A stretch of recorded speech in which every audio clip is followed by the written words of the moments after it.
Now, First Kings chapter 3, verse 2. Only the people sacrificed in high places, because there was no house built unto the name of Yahweh until those days. So we was worshiping on high places for centuries upon each other, centuries upon centuries. Verse 3. So 1 Kings 3 and 3. And Solomon loved the Most High Yahweh, walking in the statutes of David his father. Only he sacrificed and burnt incense in high places, because that's what we used to do. So, and also when it says the hill of Jerusalem, the mountain of Zion and stuff like that, those are all hills that we actually put our temple up on top and started worshiping there, because that's elevated above the earth. You know, the mountain. But symbolically it's talking about governments. But there is where the governing body, the governing advice, the governing from how to rule Yahweh, about the children of the Most High, there it came out of. It came out of there. Exodus 25 says commune. So Exodus 25 and 22.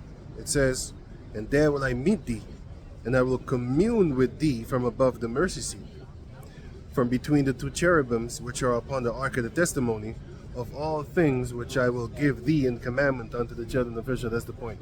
He gave the commandments from there, which was Mount Zion upon Mount Moriah in the land of Jerusalem, that was called Jerusalem. But in the beginning it was called the land of Moriah, and Jerusalem was called the Jebusites. It was called Jebusi or Jebusites. Doesn't matter, it's the same thing. And then we took it over, and then King David made the stronghold there, and he called it the city of David, Zion. Right, so it says,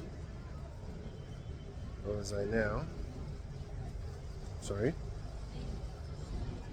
Right, so 1 Kings chapter 15, verse 17. And Baasha, king of Israel, went up against Judah and built Ramah, that he might not suffer any to go out or come in to Asa, king of Judah. So what did he do?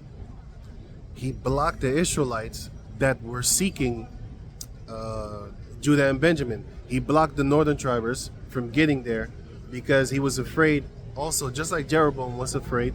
They were afraid that they would lose followers that followed the golden calf from Dan to Bethel.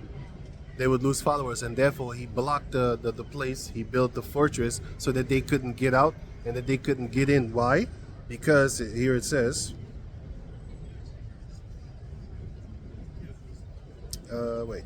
it says here, it shows here, 2 Chronicles chapter 11 verse 14. For the Levites left their suburbs and their possession and came to Judah and Jerusalem, because they was kicked out by Jeroboam. For Jeroboam and his sons had cast them off from executing the priest's office unto Yahweh. And he ordained him priests of the high places, because those were the places that we used to worship back in the days. He ordained him priests of the high places for the devils.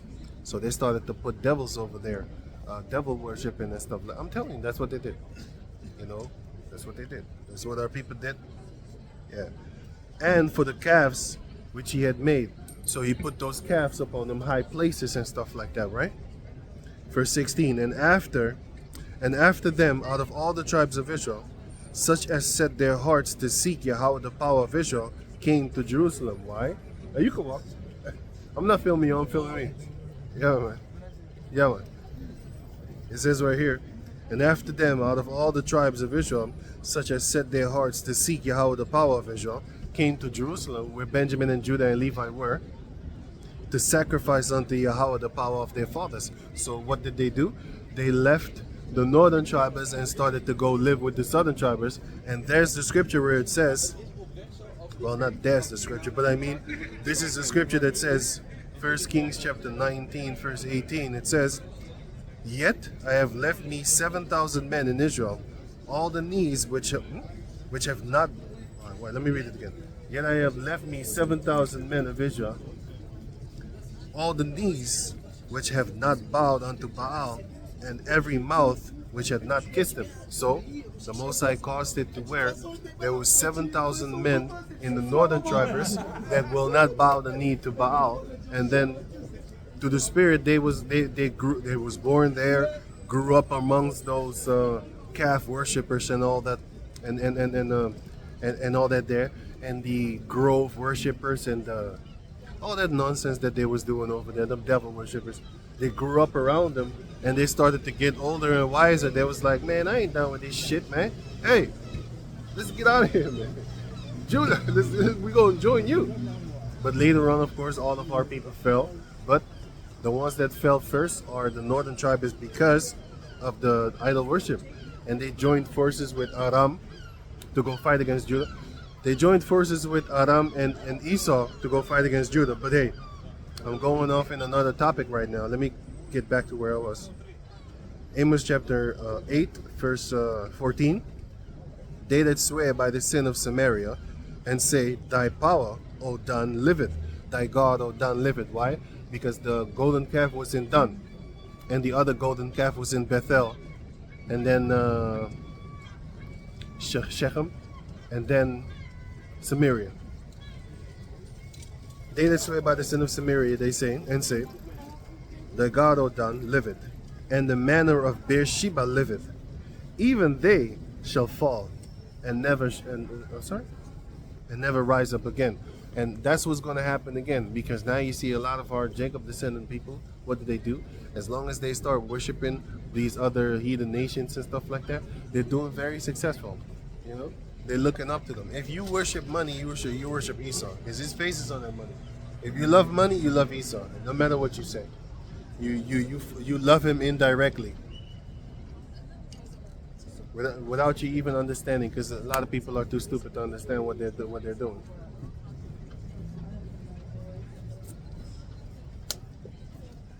They're too stupid. Whether you believe it or not, you're too stupid. If you will follow another man, right, because of his clothing or his mannerisms of getting chicks and stuff like that, and you follow him because you want to be like him, then you should know that you're a follower. You should have that in your mind. Look, I'm a firm believer of, if I don't have that spirit, I'm not gonna look for it. When I was younger, I was always looking. I want to have all these bitches do just like all these other men. But then, Lord willing, man, I snapped out of there real quick. I was like, no. If the Most High didn't make me like that, why am I trying to force myself like that in order to make myself like that? Fuck that shit, man. I'm me. You gotta be yourself. You know, there's other things. You know, there's a lot of things that you see other people do. It's dope and stuff like that. But don't transform yourself into another person. It's not a good idea. It might seem dope, but it's not for you. And you can better yourself with other things if you see somebody doing something good, which is beneficial for himself, and he'd be like, you know what, I think, yeah, that's a good thing. But seeking the lusts of this world, just because it looks fun, it's not a good thing. It's not a good thing at all. So, when you're young, you are influential, you know, because Esau wants to throw this word around, talking about influencers and stuff like that. Motherfucker, they've been influencing you in the house, because you got Edomites in your house every day of your life while growing up. You see these stupid cartoons, they teach you stuff. These movies, Edomites are in your house every day, even though you don't have Edomite friends, man. They're teaching you stuff in their movies in your house. You got Edomites in your house 24/7. You see them. You see shows like Friends. You see whatever type of show, sitcoms and stuff like. You see them. You know, that's why when the Jacob descendants saw gospel and stuff like that, they really clinged onto it, because, you know. But you had them street dudes that was saying like, yo, that was not us. That's not how we live. They're them uppity families. But I understand that. They're middle class family. I understand that. But still, you had a lot of people that still looked up to them like, hey man, yeah, we see ourselves and our culture and our ways and mannerisms, and then you go see that. Yeah, that's just one out of how many hundreds more and dozens more. Dozen is 12, by the way. 1 dozen. Yeah, and dozens more sitcom shows where you have them showing you their stuff, you know, making jokes and dressing up like, hey, it's crazy shit, bro. Putting on makeup and, you know, it's just crazy stuff, man. You know, but yeah, it's gonna be normalized in your mind because you're gonna see it every day, and you're not gonna think about it until you start getting older. You'll be like, damn, I was watching that. Yeah. When I saw Ren and Stimpy for the first time, I never watched that shit again because I found it the most disgusting thing that I've ever seen in my life. Filthiness. And I was young, and I still found that disgusting. I was maybe like, what, 14, 15? I don't know. 13? I don't know. I saw it. I saw it one time, and it was filthy. Something about it was just filthy. I've never watched it. And then later on when I got older, because I saw filthy stuff in it. When I got older, I thought, oh yeah, I did see good, you know, because I didn't see it a long time, and then they took it off of the television here in the Netherlands, so I didn't see it anymore. And then then the internet came and stuff like that. So I looked up, you know, if you got internet, you look up stuff from the old days to see stuff, see if it was good and stuff, you know, it's just stuff, reminiscent and nostalgia, whatever. So I looked up that Ren and Stimpy. That was, until this day, I find it one of there's worse cartoons than that, by the way. But I find it until this day, I find that thing disgusting. And that thing is not supposed to be for children. That thing is not supposed to be for grown-ups anyway, you know. But yeah, Lord willing, I had that spirit to reject it. But you have others that don't, and they follow the things that they see. They teach you stuff. But anyway, let me go on. Now it says right here, Amos chapter. I already read that. So again, Amos. Yeah, I already read that. Amos 8:11, which is the famine of the word. That's gonna come. Okay, so now I will go to the book of Zephaniah. I can get that in the book itself, because I had to jump around and I got like 2 arms busy. So I can't do that. You know what I'm saying? So I need the phone. So now I could just wiggle my way into like a two-handed sword. Like a berserker sword. Great sword. Oh, yeah, Zephaniah. I was looking for them. Zephaniah chapter 1 and 14. The great day of Yahweh is near, it is near, and hasteneth greatly, even the voice of the day of the Lord. The voice of the day of the Lord are the prophets. So those are the ones that actually go about and tell you about the destruction that's about to come before it comes. And a lot of people might mock and stuff like that, but that's the funny part, because the sword of Omen is ready. You know? I'm itching. Heavenly Father willing. See, I have my own mind, but I don't know if the Most High is going to allow it. I hope He will. I'm going to snuff out. Man, it's going to be a fun day, I say. Damn, what am I looking for again? Oh yeah, voice of the Lord. So, shit, I kept on talking, so I lost it. I kept on talking, so I lost it. But I found it again. Yahweh Tizah. Daniel 9 and 10. Neither have we obeyed the voice of Yahweh our power to walk in His laws, which He set before us by His servants the prophets. So the laws was set in front of us by the prophets, right? The servants, the prophets, which are the mouthpiece of the Lord, right? Malachi chapter 2 verse 7. Okay, I'll start at 6. No, everything is good from verse 1 until verse 7, but I'll just start at 5. My covenant was with him of life and peace, and I gave them to him for the fear wherewith he feared me, and was afraid before my name. This is talking about the sons of Aaron. It's Levi, but it's the sons of Aaron. Verse 6, so Malachi 2 and 6. The law of truth was in his mouth. And that's the type of mentality that was, well, let me finish it, and then I'll talk. The law of truth was in his mouth, and iniquity was not found in his lips. He walked with me in peace and equity, and did turn many from iniquity. Verse 7. For the priest's lips should keep knowledge, and they should seek the law at his mouth. For he is the messenger of Yahweh, the power of hosts, the Lord of hosts. He's the army. So, Who is the mouthpiece of the Lord and of the law? The sons of Aaron, and also the prophets. So those are the mouthpiece of the Lord. There should be. But they didn't, because if you read the rest of the chapter, they started to, they fumbled the ball. They fumbled the ball. And then, yeah, everything started to fall apart, and then the sheep started to scatter because they didn't adhere, fancy word. They didn't adhere to the word of the Heavenly Father. And then we fell. So again, back into Zephaniah chapter 1, verse 14, the great day of the Lord is near, and hastened greatly, even the voice of the day of the day of the Lord. So the voice of the day of the Lord is talking about the men that speak the words of Yahweh B'Shem Yahushua. They are the ones that are going to speak the word of Yahweh, and they're going to come.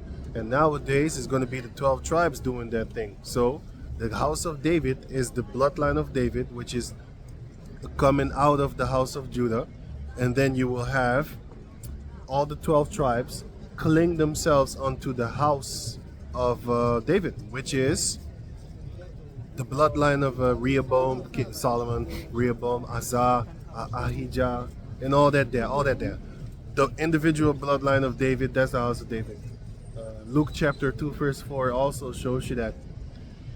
But yeah, they're going to cling onto the 144,000 is going to cling onto the house of David. The house of David. So yeah, the mighty man shall cry there bitterly. So all you young men, all the mighty men and all that there, because they ain't no really old mighty men. The mighty men is talking about the young ones that I read before, that the young men and the pretty women, they're going to cry bitterly, and they want to have thirst. They're going to be thirsty. All you beautiful chicks, you're going to find out that pretty little thing ain't nothing, ain't no thing. You know what I'm saying? You're going to get a tiger knee in your fucking throat, kill you. You're going to get a tiger knee in your nose. Why? Because once that time comes, and people ain't going to be looking at how beautiful you are, because they're going to be looking at food. They're going to be looking at surviving. They're not going to be looking at little things. But you do have psychos. They prefer women over food. So those are going to be the dangerous ones. It's like that guy, Fletcher something, from the jail. You know, they made a Boondock story of him. That guy. You're going to have guys like that, but they're going to target women. I don't need no water. I don't need no food. All I live for is booty. You know? You're going to have guys like that looking for women. Scanning. But now it's peaceful here. You know, ain't no struggle, ain't no trouble. Well, actually, the Edomites are suffering. But to a certain degree, they're not really, because they're having fun.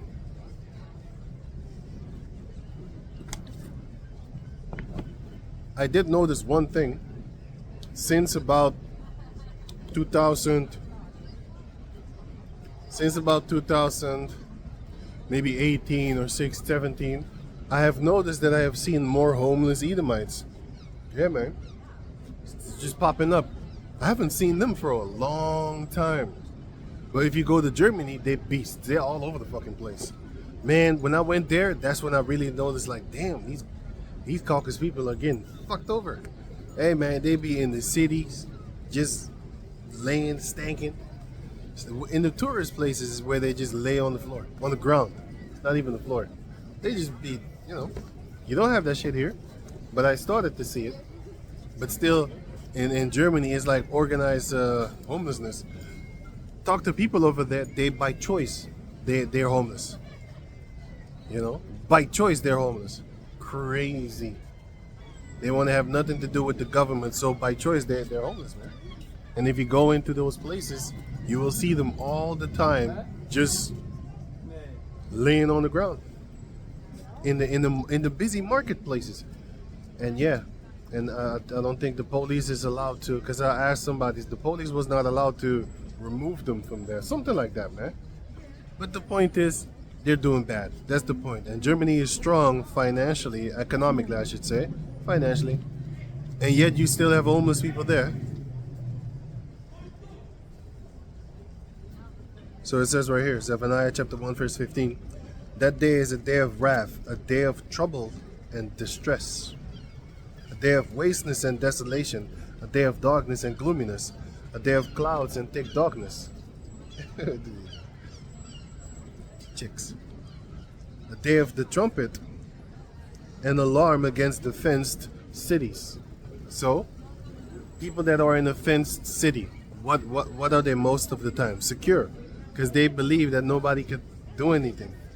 You know, they're in a fenced city. People in a fenced city back in the days are more at ease than people that are in an unwalled village, because an unwalled village can get attacked at any moment in time. You didn't have global land polices and stuff like that. For example, when Dan went to go take the city of the Sidonians from Tyre, well, Sidon and Tyre, Tyre and Sidon, when they were there, they had this city called, you can read it in the book of Joshua 19, Joshua 19 and Judges 18. So Judges 18 and Joshua 19, you can read it there. But what happened? When they went over there, they looked around and they saw how careless they was, Dan went there, and they saw how careless they was dwelling in unwalled villages. They was like, okay, we're gonna take this. And then because they looked around and they didn't see no magistrate, which is basically a police. They didn't see that. You can read the chapter for yourself. They didn't see magistrates. So they looked around and was like, okay, we're gonna kill them. Because if they saw magistrates, they wouldn't attack them, because then Sidon would be fast enough to get them. And those Hamites you don't want to square up with them. And they didn't want to square up with them neither. So they looked around, they spied the land. They spied the land and they didn't see magistrates. And then they slaughtered the whole city. And they took it over. That's what they did. Because certain places, they didn't have land cops, you could say. You know what I'm saying? But in that time, it was magistrates and stuff like that. But yeah. So, those were the ones that they were afraid of in that time. So, unwalled villages, if they had magistrates, they wouldn't attack them. But the point is, walled villages versus unwalled villages. The walled villages people, they were a little bit more secure in themselves. They could sleep at night without really worrying that somebody gonna break in the house, because it's a walled city. It's a fenced city. The only people that would do anything it's like a gated community. If you in a gated community and somebody steals a bike or something like that, it's somebody there. Right? That's the same thing as a fenced city. But if it's an unfenced city, everybody could just walk in, then anybody could have done it, But anyway, Zephaniah chapter 1 verse 16. A day of the trumpet and alarm against the fenced city and against the high towers. The high towers are the places where everybody feels safe again, because you're looking out to see the danger coming. And they ain't seeing the danger, but the Most High is preparing them like, don't worry, you ain't seeing nothing, but the danger gonna come. And you in them fenced wall cities and stuff like that, you gonna get destroyed too. And to make matters even funnier, Esau is actually the one of the unwalled villages. They don't have no walls. One of the reasons why they're trying to put up a wall, that's one of the reasons why they're trying to put up a wall in America, because there are none, and here too. But yeah, that's why they're trying to so-called protect their borders and stuff like that, because there are no walls. So therefore, they want to fight for them. But anyway, so it says right here, Zephaniah 1 and 17, and I will bring distress upon men, that they shall walk like blind men. We in that darkness right now. They don't know what the hell's going on, and that's about the time that you're gonna have them being thirsty. They're gonna look you up, but the Most High is gonna make it to where the Jacob descendants are not gonna be there for your counseling no more. Nowadays they call it therapy, which you go, it's like a confession booth that you call these people father or something like that, which is not allowed. But yeah, nowadays, by the way, it's funny that I talk about it.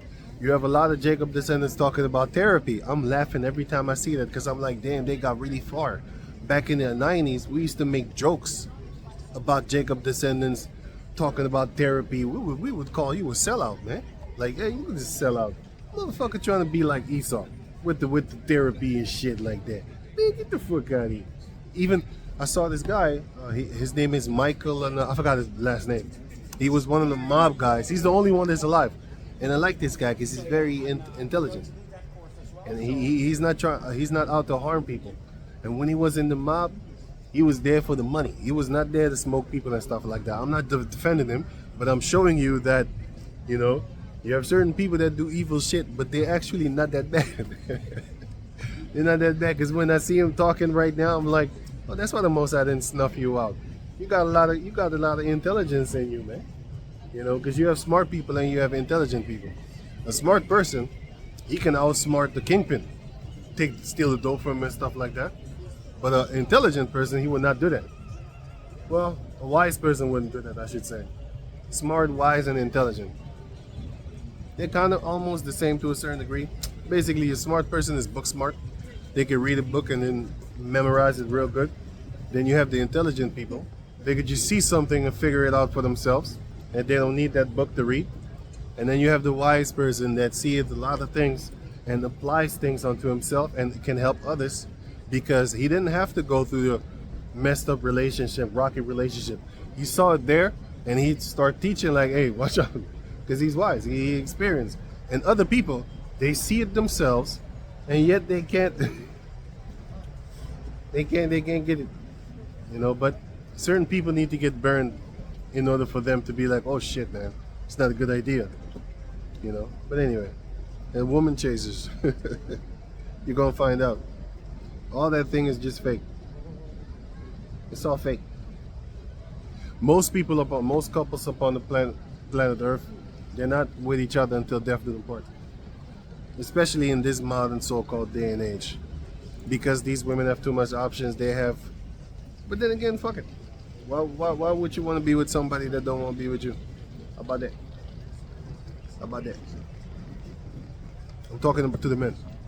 You're trying to cling on to your wife. It's not your wife. I don't know what she is. But she's not yours. Not mine neither, man. She belongeth to the world. Anyway, Zephaniah chapter 1 verse 17, and I will bring distress upon men, that they should walk like blind men, because they have sinned against Yahweh the power, and their blood shall be poured out as dust, and their flesh as the dung. Shit. Your flesh is going to be poured out like shit. You know how you take feces and you shuffle it away? That's how people going to take the bodies of the dead bodies of the Israelites and throw them wherever they want. You know? Whatever they want. That's the time that we're getting it. The Most High is preparing the voice before the great and dreadful day of the Lord, which is the same thing that happened in the time of John the Baptist with the Yahushai. Right? And then he said, before the great and dreadful day, I will send my prophet that will come and make way for the one that was, it was not mentioned concerning priesthood, which is Judah. You know, because the Levite descendant of the high priest Aaron, the order of Aaron, yeah, there's something. The order of Aaron. That was the one that was actually used. Yeah, I'm saying it again, the order of Aaron. And if you think, hey, this guy's making stuff up, because I know a dude that's following after the order of Melchizedek, which is just funny, but they don't get what they're reading. Lord willing, I do get what I'm reading. It says right here,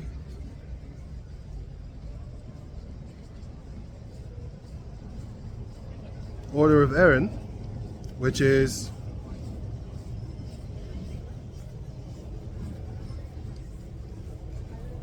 Hebrews chapter 7:11.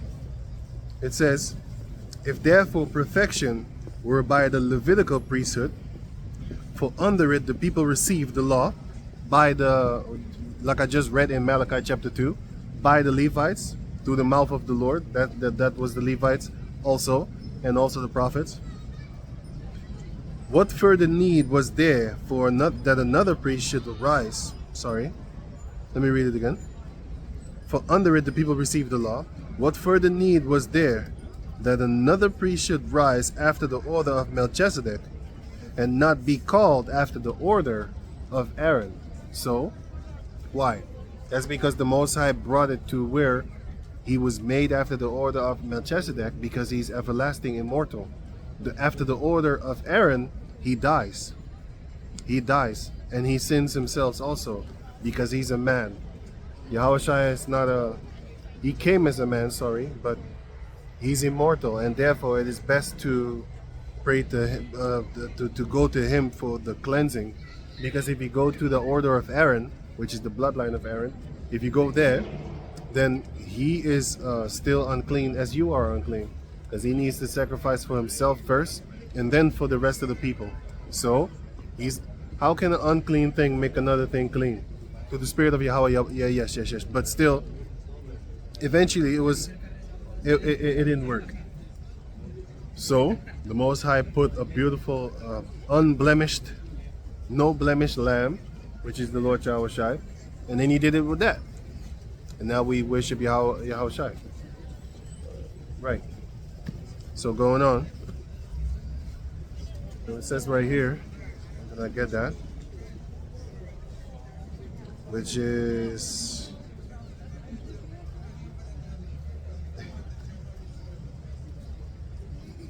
Oh yeah, Zephaniah. Oh, I already read.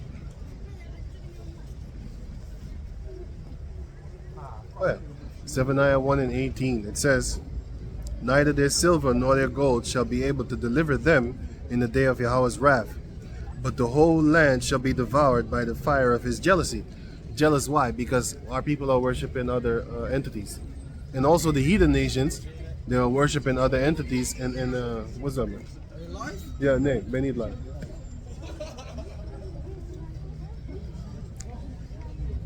So it says right here, are they drunk? I'm probably high or some shit. Anyway, so Zephaniah chapter 1 verse 18, neither their silver nor their gold shall be able to deliver them from the day of Yahweh's wrath, but the whole land shall be devoured by the fire of his jealousy.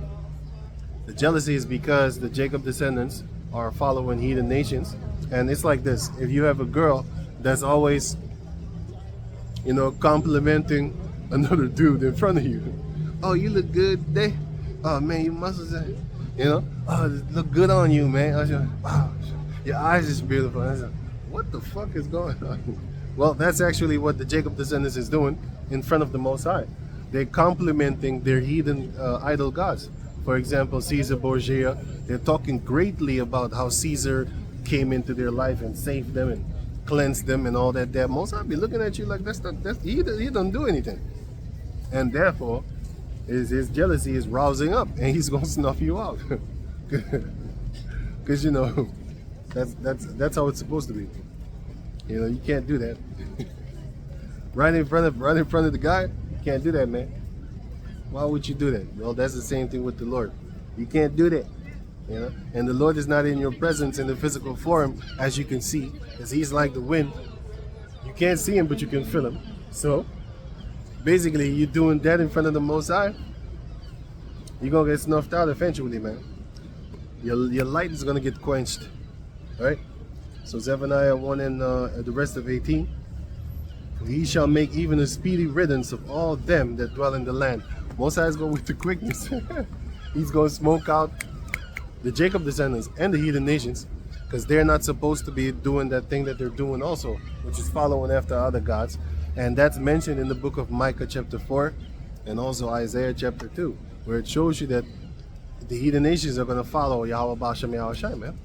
First Kings chapter 8 says, and Isaiah chapter 2 and also Micah chapter 4, all three say that all the people, including the heathen, they will all turn to pray toward Yahweh Bashem Yahushai, because they're going to want to.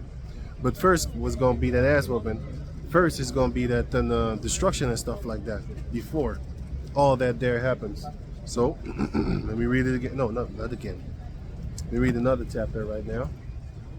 Not another chapter, I mean another, let me see what I'm at.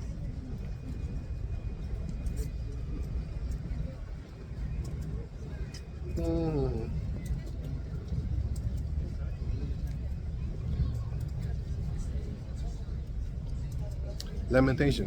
Lamentation chapter 2 verse.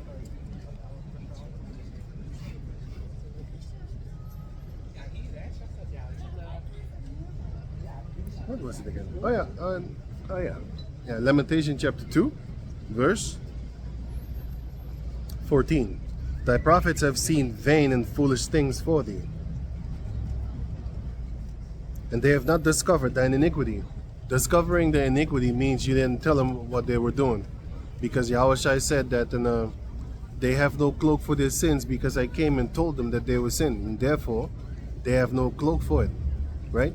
You can't say like, oh, I didn't know, but then again you do know. But I'm telling you the truth. I actually didn't know the adultery thing, but I got it from my ancestors, my forefathers, my people. They taught me not to do that. I didn't get that from the Bible. I didn't even know what the word adultery means. Mind you, I wasn't. I didn't English. I didn't know how to write it. I heard it. I listened, and I was like, okay, cool. So I started talking it. I didn't know how to write it good. That's when but then I started to play the Super Nintendo game. It's a Secret of Mana. That's when I started really reading English. That was Super Nintendo time. Yeah. So that was the writing thing, but the understanding, I just got it from TV. Didn't know how to write it. Didn't know all the words. Because I remember my aunt living in America. She sent me Tupac, All Eyes on Me CD. She sent that to me. And I played that CD and it didn't break. But I wanted to say I played that CD until it broke. But it didn't break. But anyway, I played that CD a lot. And I remember listening to that thing. And in the beginning, you hear words like, I forgot the thing. He said, look into my eyes. But I remember the other ones be hearing, look into my ass. Something like that, man. It was funny.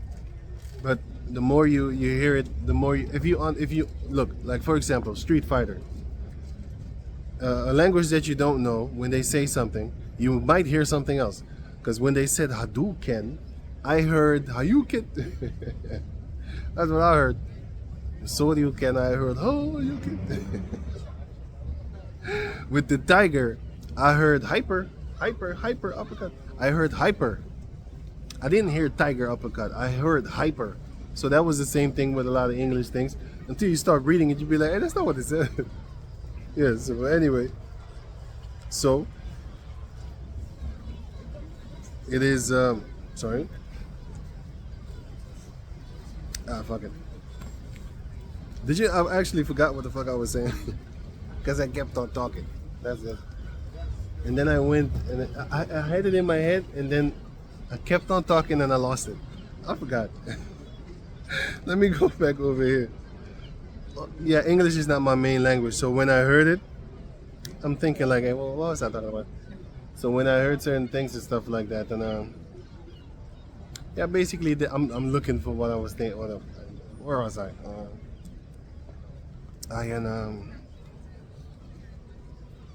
You get to learn, blah, blah, blah, blah.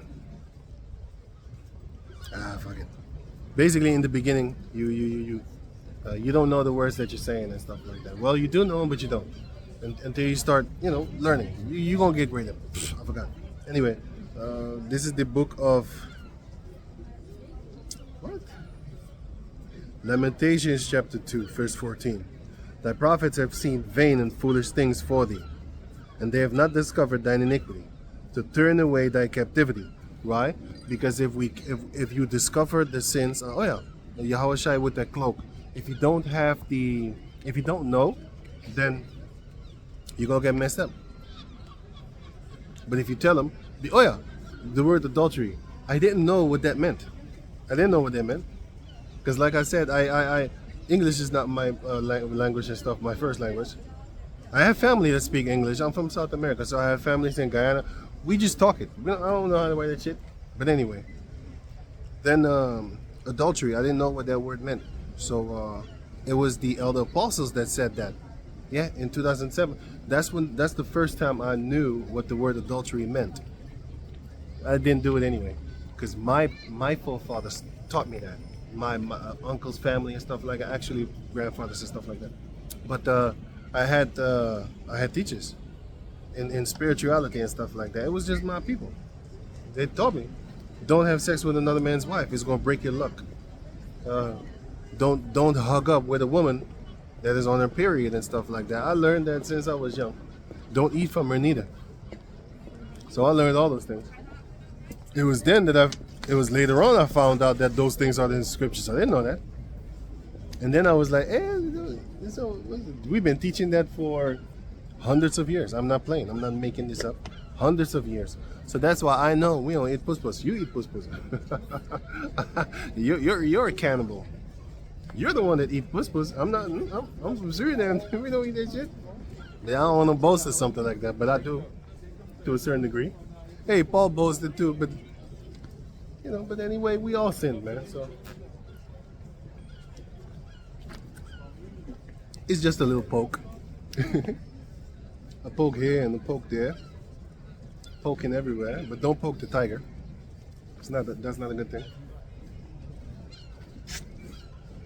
Don't go too far with the poking. Right, let me go on. I didn't know what the word adultery meant until, but like I said, I didn't know the word, but I wasn't doing it anyway because I was taught. I was taught not to do that since I was young. Definitely was taught. But anyway, so it says here, what's it again? 7:9? No, Lamentation 2 and 14.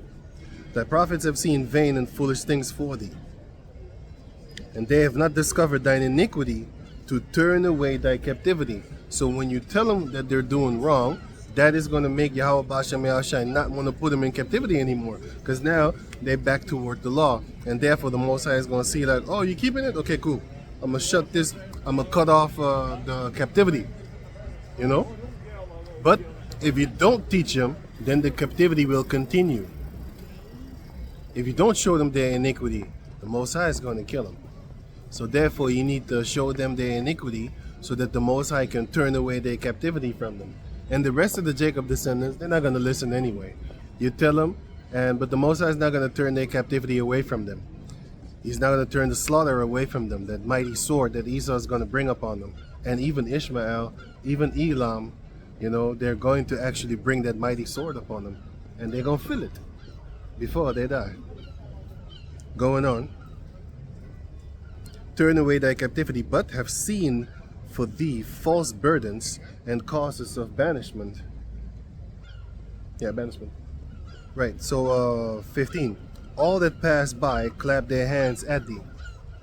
They hiss and wag their head at the daughter of Jerusalem, saying, is this the city that men call the perfection of beauty, the joy of the whole earth? So what is that actually talking about? If you read it, it says here, Psalms, if you read it scripturally. If you read it symbolically, it's talking about the Israelites. But if you read it scripturally, it's talking about the mountain. So it says right here, Psalms chapter 48, verse 1. Great is Yahweh, and greatly to be praised in the city of our power, which is Mount Moriah, the land of Moriah, in Mount Moriah, which nowadays is called the land of, well, not nowadays, I mean back in the days, called the land of Jerusalem and the city of Zion, Bethlehem. Let me read on. So Isaiah 48 and 1. Great is Yahweh, and greatly to be praised in the city of our power, in the mountain of his holiness, which is the mountain that whereupon King Solomon built the temple. In Second Chronicles 3 and 1. So Isaiah 40, Psalms 48 and 2. Beautiful for situation. Just let me read it in full. So Psalms 48 and 1. Great is Yahweh, and greatly to be praised in the city of our power, in the mountain of holiness. Beautiful for situation, the joy of the whole earth is Mount Zion. On the sides of the north, the city of the great king. So What is the joy of the whole earth? Yahweh. Because he was there. He's upon Mount Zion in the sides of the north. So it says, beautiful for situation. So Psalms 84 and 2. Beautiful for situation, the joy of the whole earth. What is the word situation in this chapter? In this verse, the word situation means elevation, sorry, which is up there. So it says, if you read it with the Hebrew, it says here, Psalms 48 and 2, beautiful for elevation. The joy of the whole earth is Mount Zion. The joy. Why is the joy of the whole earth Mount Zion? Isaiah chapter 2 verse 1. The word of Isaiah, the son of Amos. What? The word that Isaiah, the son of Amos, saw concerning Jerusalem and Judah and Jerusalem. Sorry. And it shall come to pass in the last days that the mountain of Yahweh's house, the Lord of hosts, the Lord's house, shall be established in the top of all the mountains, and be exalted above the hills. Now, which was one of the hills of Yahweh? Well,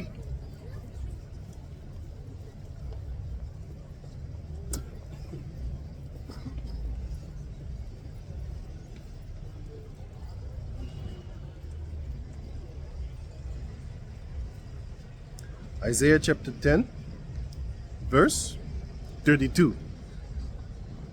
As yet shall he remain at Nob that day. He shall shake his hand against the mount of the daughter of Zion, the hill of Jerusalem. That's the hill, that's the mountain where we had the Ark of the Covenant upon back in the days. So, it says right here, Psalms 48 and 1. Yahweh is great and greatly to be praised in the city of our power, in the mountain of his holiness. Beautiful for situation, the joy of the whole earth is Mount Zion on the sides of the north, the city of the great king. That's why you had Babylon, the king of Babylon, Nebuchadnezzar.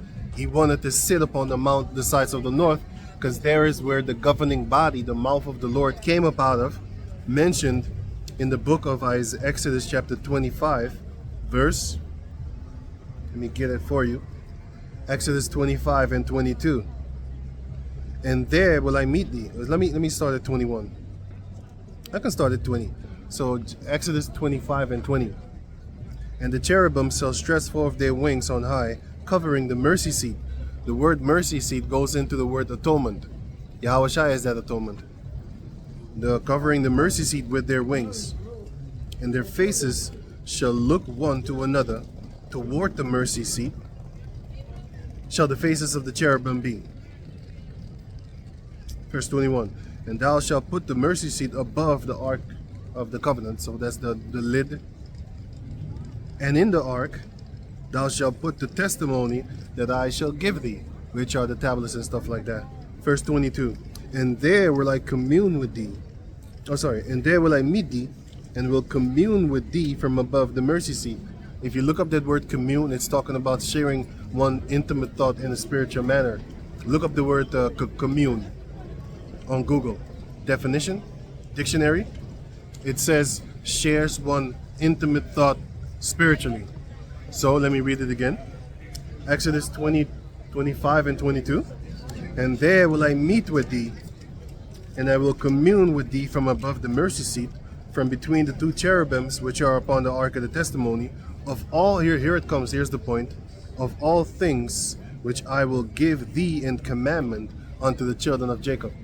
So, there was our governing body mouthed out of. And then, the king of Babylon, he wanted to sit upon it like I'm the best.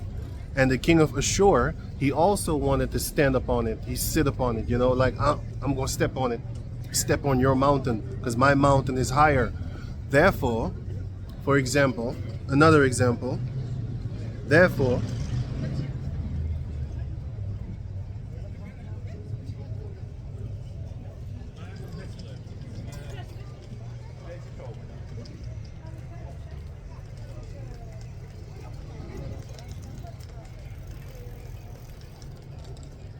Therefore, 1 Kings chapter 20, verse 23, and the servants of the king of Aram, it says Syria, it's Aram, And the servants of the king of Aram said unto them, their God is the gods of the hills. That's what they said.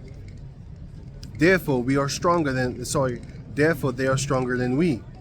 But let us fight against them in the plain, in the valley, and surely we will be stronger than they. And now I'm going to jump to verse 28. So 1 Kings 20 and 28. And there came a man from the Most High, which was a prophet, and spake unto the king of Israel, and said, well, at that time it was King Ahab, thus saith Yahweh the power, because the Syrians said, Aram said, have said, Yahweh is the God of the hills, but not the God of the valleys, which is what where they wanted to fight, in the plains, because they wanted to fight on plain ground. And when they saw us beating their ass from the mountains and stuff like that, they was like, man, you only strong because you in the mountains. Come down here and I'm gonna show you what's really going down. So let me read it again. 1 Kings 20 and 28. And there came a man of Yahweh, and spake unto the king of Israel, and said, thus saith Yahweh the power, because the Syrians have said, Yahweh is the power of the hills, but not the power of the valley. Let me read it what it says. The Most High is the power of, he's the God of the hills, but not the God of the valleys. Therefore will I deliver all this great multitude into thine hand, and ye shall know that I am Yahweh. So what were they saying? They were saying like, yo man, you in the mountains and stuff like that. There's your power. Why don't you come down here on the plain valley and fight me then? And then I'm gonna show you that you only a God of the hills, because they knew that, and they died for that, because he's the power of heaven and earth. But because they saw him on the mountain, they thought like, oh, he's only the. That's where the diss track comes from Esau when he said, hey, who do you think you are, king of the hill? That's actually in the scriptures. They say that because they basically what he's saying is, are you the Most High? And the other one is the other disrespect that they do, because they think they're mocking the Most High. The other disrespect is, oh, he's just king of the hill. You know, he ain't nothing. He's king of his own little hill. That's what the Aram people said, and Esau does that too, because he teaches this, or he used this as a proverbs, but a lot of people don't understand what he's actually saying. He's two versions of it. Sometimes he elevates it and says, I'm king of the hill, meaning I'm the Most High. That's what he's saying. And which is still disrespectful, because the Most High is the king of the universe, not just the king of the hill. But anyway, whatever. And then he turns it. He has another one, which is basically, you know, the king of the toilet. Basically, it's like oh, he's just king of the hill, his little own world. Let him there. Let him be king of his own hill. Kind of disrespectful. Like you ain't going outside of that. You're not further king than that. But yeah. Anyway, so now Lamentation chapter 2 verse. Where was I? Lamentation 2 and 15. All that pass by clap their hands at thee. They hiss and wag their head at the daughter of Jerusalem, saying, is this the city that men call the perfection of beauty, the joy of the whole earth? So why is Mount Zion the joy of the whole earth? Isaiah chapter 2 verse 1. The word that Isaiah the son of Amos saw concerning Judah and Jerusalem. And it shall come to pass in the last days that the mountain of the Lord's house shall be established in the top of the mountains, which represents all the other governments. But they also did worship in the high mountains, and they was trying to seek higher mountains than Mount Zion. And there were higher mountains than Mount Zion. But they think that just because you're higher, that means you're actually really higher. Yeah, whatever. That's not the case, by the way. So let me read it again. Isaiah 2 and 2. And it shall come to pass in the last days that the mountain of the Lord of hosts, the Lord's house, shall be established in the top of the mountains, and shall be exalted above the hills, and all nations shall flow unto it. That's because the Jacob descendants are going to be known then as the joy of the whole earth through following Yahweh Ba'ashem Yahushai. Because it says right here, Proverbs 29 and 2, when the righteous are in authority, the people rejoice. When the wicked beareth rule, the people mourn. So the whole earth is going, look, the Jacob descendants, they already are the salt of the earth. You know how many joy the Jacob descendants brought to a lot of people? You know how many people hated Jacob descendants until they saw, how how you call this? James Brown, Jimi Hendrix, yeah, Chuck Berry, Muddy Waters, and Tupac. I remember this interview with Tupac. It was a guy with a swastika on his face, and he really loved Pac. He said, "Yeah, man, you know, he had a fucking swastika on his face, man." And he came to him, asked autograph, take pictures and shit like that. But the point of me talking about all that is that you have the music, the music of the Jacob descendants, right? It knocks the hatred out of a lot of these nations, man. Because they are the joy of the whole earth. They bring joy to other nations, man. Even though they hate your guts, their mind might swingle because of the music. Even Michael, he's healed the world and stuff like that. A lot of people hated us, but when they saw the gifts and of the beauty of the Heavenly Father, the gifts that He gave to the Jacob descendants, they started to love the Jacob descendants, man. Not all of them, so don't get that twisted. But still, they're the salt of the earth. They bring joy to a lot of other nations upon the planet Earth. They bring upliftment. Yeah, there's a lot of things that the Jacob descendants in America did, wherewith you have a lot of Jacob descendants all over the world start to get, feeling themselves pride and stuff like that. You know what I'm saying? So, yeah. I was going to laugh because I got my own shit too. I better not say that. 'Cause, oh, I don't want to leave you hanging. It's about the hair. It's about the hair. You have certain people on the planet Earth that are proud because of what they are, their ancestry. But the Jacob descendants definitely in America, they definitely boosted it up. Even though they don't really talk proudly about their own hair. That's why I was laughing, because I have other shit in my head. Anyway, all Jacob descendants have their own pride. I'll just say that. But yeah, let me go on. So it says right here, Lamentation 2 and 15. Oh yeah.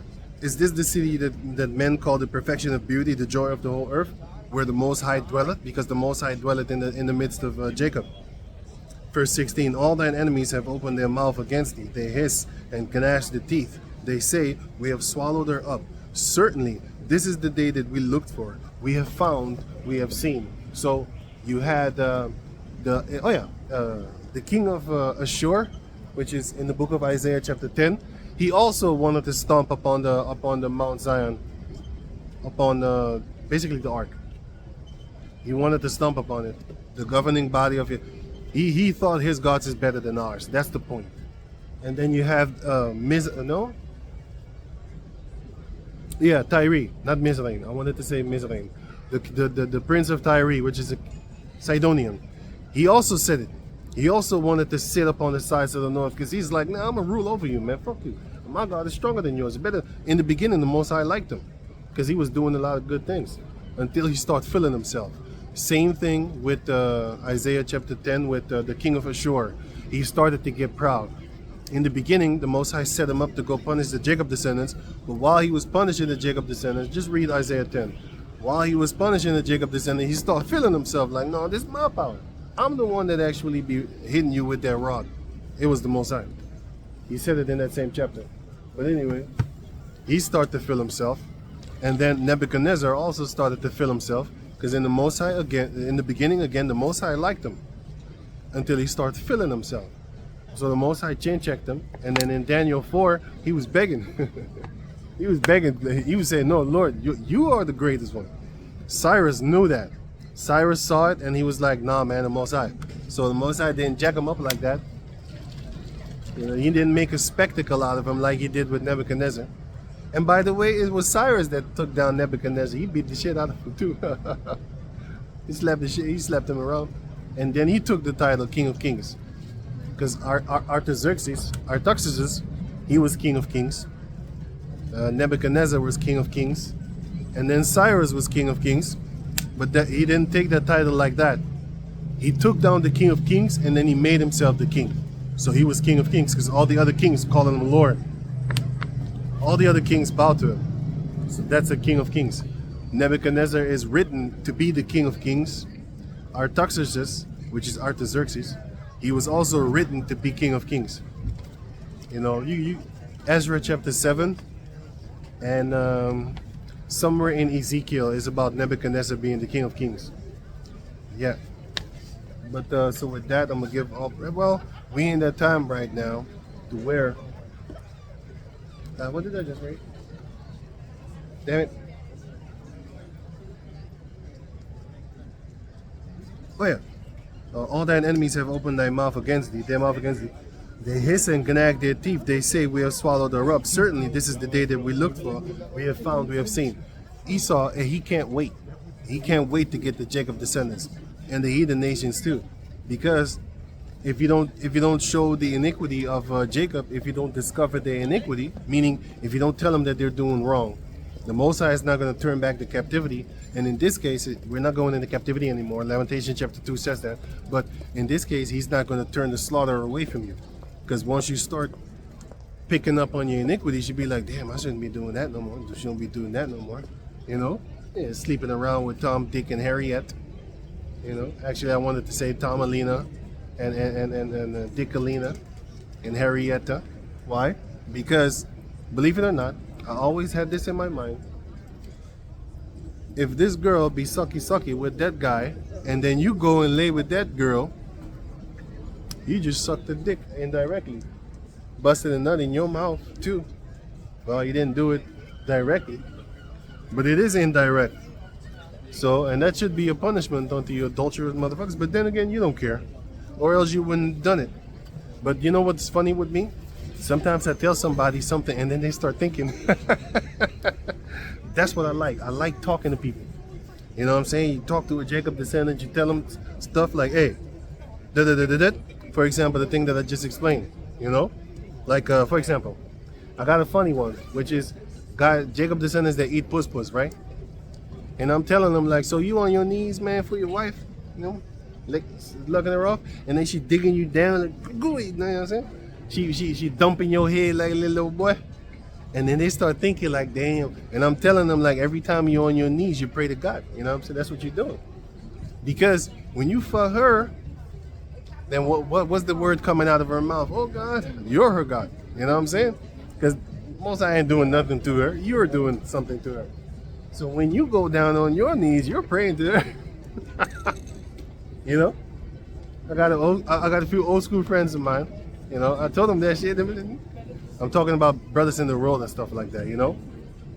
I always have something to say, Yara Tazah. And that's what it is, man. I told them that. They stopped that shit, man. But they're not from my country. But they're Jacob descendants, man. But they're hanging around. Like I said, you got Esau in your house every day, all day. So you're going to start wanting to do what they do. If you've seen that scuffing up so-called, you know, porn, whatever, you're gonna want to do those things too. You saw it. I think it's another protest coming up because I can hear the music already.